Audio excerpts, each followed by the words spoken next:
Hello guys, welcome to Sameer Patel Public School. How are you friends? Today we see chapter 7 of 9th class Hindi Matrabhasha.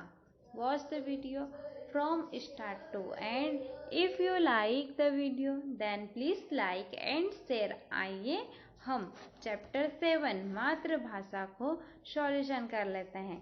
ठीक है, इसका कवि परिचय देखेंगे, मातृभाषा का कवि परिचय देखेंगे। ठीक है,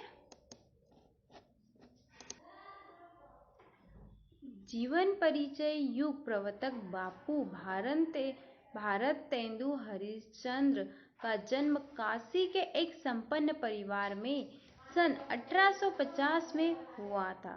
ठीक है, भारतेंदु हरिश्चंद्र का जन्म काशी के एक संपन्न परिवार में सन 1850 में हुआ था। उनके पिता बाबू गोपाल चंद्र उपनाम गिरिधर दास भी ब्रज भाषा के विख्यात कवि थे। ठीक है, जो बापू गोपाल चंद्र थे वे भी ब्रज भाषा के विख्यात कवि थे। छोटी अवस्था में ही बापू भारतेंदु हरिश्चंद्र ने बंगला, हिंदी, संस्कृत, गुजराती, मराठी और अंग्रेजी भाषाओं का ज्ञान प्राप्त कर लिया था।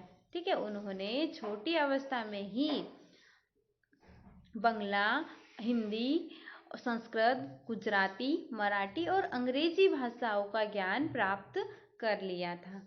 5 वर्ष की आयु में ही उन्होंने एक दोहा लिखकर सबको चौंका दिया था। ठीक है, उन्होंने 5 वर्ष की आयु में ही एक दोहा लिखकर सबको चौंका दिया था। पिता की मृत्यु के बाद उन्होंने अपनी लाखों की संपत्ति साहित्य सेवा में लगा दी। उनकी मृत्यु सन 1885 में हुई। ठीक है, उनकी मृत्यु सन 1885 में हो गई थी। ठीक है, इनकी रचनाएं देखेंगे। रचनाएं भारतेंदु जी की निम्नलिखित रचनाएं। ठीक है, कविता संग्रह। ठीक है, प्रेम माधुरी, प्रेम फुलवारी, प्रेम मालिका, प्रेम प्रलाप आदि। ठीक है, पत्रिकाएं देखिए, उन्होंने कौन कौन सी पत्रिकाएं लिखी थी। ठीक है, कवि वचन सुधा तथा हरिश्चंद्र मैगजीन। ठीक है, नेक्स्ट देखेंगे एक नाटक। उन्होंने कौन कौन सी नाटकें लिखी थी देखेंगे। भारत दूरदर्शा, वेदिकी हिंसा हिंसा न भवती। ठीक है, वेदिकी हिंसा हिंसा न भवती, नील देवी, अंधेरी नगरी आदि। ठीक है, साहित्य महत्व देखेंगे इसका। साहित्य में महत्व, भारतेंदु हरिश्चंद्र ने सच्चे युग चेता कवि की मते जहाँ जन जीवन के मर्म को परखा और काव्यवाणी प्रदान की, वहाँ उनके उद्धार और कल्याण के लिए मार्गदर्शन भी दिया। ठीक है, हिंदी भाषा के प्रचार और काव्य में समन्वयवादी दृष्टि से उनके महत्व को कभी नहीं भुलाया जा सकता। युग और जीवन की आंतरिक स्थिति के अनुरूप आपने जहाँ कवि के भाव पक्ष को विस्तृत किया है और उससे जनजीवन की ध्वनि को गुंजित किया है, वहाँ कला पक्ष की दृष्टि से भी अनेक नूतन प्रयोग कर विविध काव्य रूपों को गति प्रदान की है। निसंदेह वह सच्चे समाज और राष्ट्र के प्रतिनिधि कवि थे। वे निसंदेह सच्चे समाज और राष्ट्र के प्रतिनिधि कवि थे। उनकी वाणी में देश की वाणी गूंजती थी। ठीक है, उनकी वाणी में देश की वाणी गूंजती थी। वह हृदय से सच्चे भक्त, स्वभाव से रसिक और साधना की दृष्टि से सफल। ठीक है, वह हृदय से सच्चे थे और स्वभाव से रसिक थे। साधना की दृष्टि से देखे तो सफल थे, सफल सजग एवं युग प्रतिष्ठापक कवि कलाकार थे। ठीक है, हिंदी साहित्य की प्रत्येक विधा को छूकर आपने उसे जीवन शक्ति दी। अतः उसके इतिहास में आपका नाम सदैव अविस्मरणीय रहेगा। ठीक है, उसके इतिहास में आपका नाम सदैव अविस्मरणीय रहेगा। ठीक है, अब हम इसके क्वेश्चन आंसर डिस्कस करेंगे। ठीक है, लघु उत्तरी प्रश्न। ठीक है, लघु उत्तरी का फर्स्ट प्रश्न देखेंगे। उन्नति का आधार कवि ने मातृभाषा को क्यों बताया है? उन्नति का आधार कवि ने मातृभाषा को क्यों बताया है? ठीक है, इसका आंसर देखेंगे। उन्नति का आधार कवि ने मातृभाषा को बताया है, यह इसलिए कि इससे ही जीवन में सभी प्रकार की उन्नति हो सकती है। ठीक है, यह इसलिए क्योंकि जीवन में सभी प्रकार की उन्नति हो सकती है। ठीक है, नेक्स्ट देखेंगे क्वेश्चन नंबर 2। कवि ने किस भाषा में बातचीत करने की सलाह दी है और क्यों? कवि ने किस भाषा में बातचीत करने की सलाह दी है और क्यों? ठीक है, इसका आंसर देखेंगे। कवि ने हिंदी भाषा में बातचीत करने की सलाह दी है, यह इसलिए कि यह गुण और किसी भाषा में नहीं है। यह गुण और किसी भाषा में नहीं है। ठीक है, क्वेश्चन नंबर 3 देखेंगे। भाषा में क्या क्या समाया हुआ है? ठीक है, भाषा में क्या क्या समाया हुआ है? ठीक है, इसका आंसर देखेंगे। भाषा में धर्म, युद्ध, विधा, कला, गीत, संगीत, काव्य आदि से संबंधित ज्ञान की बातें समाई हुई है। ठीक है, भाषा में धर्म, युद्ध, विद्या, कला, गीत, संगीत, काव्य आदि से संबंधित ज्ञात की बातें समाई हुई है। ठीक है, अब हम देखेंगे दीर्घ उत्तरीय प्रश्न। ठीक है, फर्स्ट क्वेश्चन देखेंगे। भारत तेंदु जी ने मातृभाषा को सर्वोपरि क्यों कहा है? भारत तेंदु जी ने मातृभाषा को सर्वोपरि क्यों कहा है? ठीक है, इसका आंसर देखेंगे। भारत तेंदु जी ने मातृभाषा हिंदी का महत्वांकन किया है। उन्होंने हिंदी का महत्वांकन करते हुए उसे सर्वोपरि कहा है। ठीक है, उन्होंने हिंदी का महत्वांकन करते हुए ही उसे सर्वोपरि कहा। यह इसलिए कि यही सभी प्रकार की उन्नति का मूल है। यही सभी प्रकार की उन्नति का मूल है, इससे ही सभी प्रकार का ज्ञान समाया है। ठीक है, नेक्स्ट देखेंगे क्वेश्चन नंबर 2। सफल जीवन जीने के लिए हिंदी भाषा को कवि ने अनिवार्य क्यों बताया है?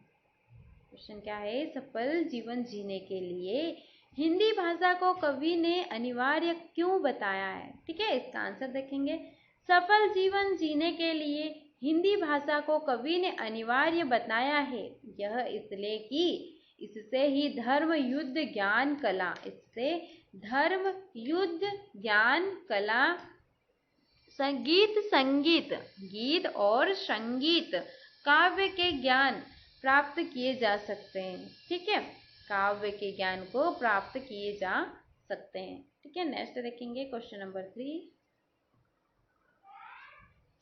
निम्नलिखित पंक्तियों का भावार्थ लिखिए। ठीक है, हमें यहाँ पर कुछ पंक्तियां दी है, उनका भावार्थ लिखना है। ठीक है, क नंबर पे देखेंगे। अंग्रेजी पढ़कर यद्यपि सब गुण होत प्रवीण, पै निज भाषा ज्ञान बीन रहत हीन के हीन। ठीक है, इसका भावार्थ देखेंगे। इसका आंसर में देखेंगे भावार्थ। उपयुक्त पंक्तियों के द्वारा कवि ने यह भाव प्रकट करना चाहा है कि अंग्रेजी भाषा का महत्व है, वह गुणों को प्रदान करती है। ठीक है, अंग्रेजी भाषा का महत्व है कि वह गुणों को प्रदान करती है, फिर भी अपनी भाषा अर्थात हिंदी भाषा के सामने वह छोटी है। वह हृदय की पीड़ा को मिटाने में असमर्थ है। ठीक है, वह हृदय की पीड़ा को मिटाने में असमर्थ है। भाव यह कि हमें अंग्रेजी भाषा की चमक दमक में अपनी भाषा बोली को नहीं भूलना चाहिए। ठीक है, अंग्रेजी भाषा की चमक दमक में अपनी भाषा बोली को नहीं भूलना चाहिए। ठीक है, नेक्स्ट पंक्ति देखेंगे। धर्म, युद्ध, व्या, कला, गीत, काव्य, अरु, ज्ञान। धर्म युद्ध व्या कला गीत काव्य अरु ज्ञान सबके रमझम जोग है भाषा भांति समान। ठीक है, इसका भावार्थ देखेंगे इस पंक्ति का। उपयुक्त पंक्तियों के द्वारा कवि ने यह भाव प्रकट करना चाहा है कि हमारी भाषा से ही सभी प्रकार के ज्ञान संभव है। हमारी भाषा से ही सभी प्रकार के ज्ञान संभव है, चाहे वह धर्म युद्ध कला का हो या काव्य और गीत संगीत का हो। चाहे वह धर्म युद्ध कला का हो या फिर काव्य और गीत संगीत का हो।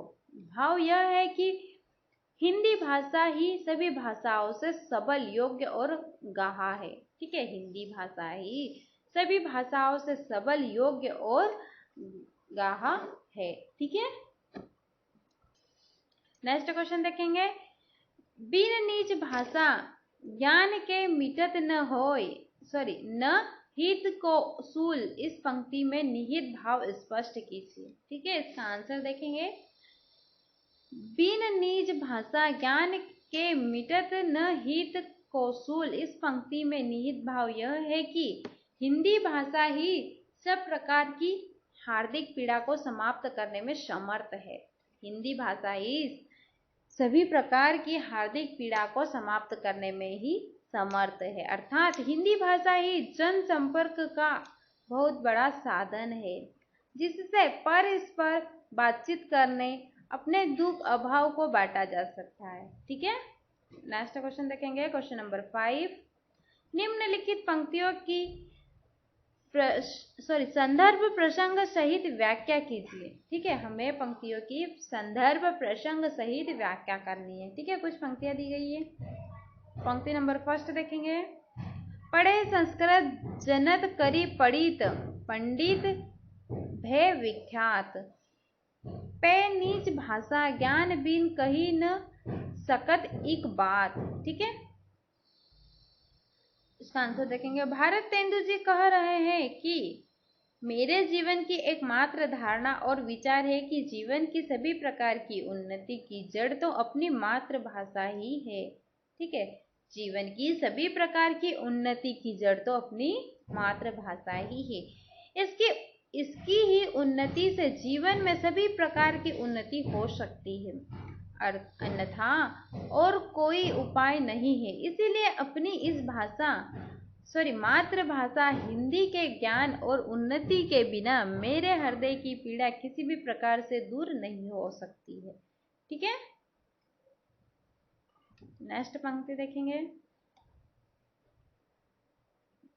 विविध कला शिक्षा अमित ज्ञान अनेक प्रकार, सब देशन से ले करहु भाषा माही प्रचार। ठीक है, इसका आंसर देखेंगे। कवि भारतीयों को मातृभाषा के प्रचार एवं प्रसार हेतु उद्बोधन करते हुए कहता है। कवि भारतीयों को मातृभाषा के प्रचार एवं प्रसार हेतु उद्बोधन करते हुए कहता है कि संसार में कला, शिक्षा और ज्ञान का क्षेत्र अपरिमित है। ठीक है, संसार में कला, शिक्षा और ज्ञान का क्षेत्र अपरिमित है, अतः सभी देशों से संपर्क अधिक से अधिक ग्रहण करके उसे अपनी मातृभाषा के माध्यम से प्रचारित कीजिए। इस प्रकार सहज ही मातृभाषा की उन्नति हो सकती है। ठीक है,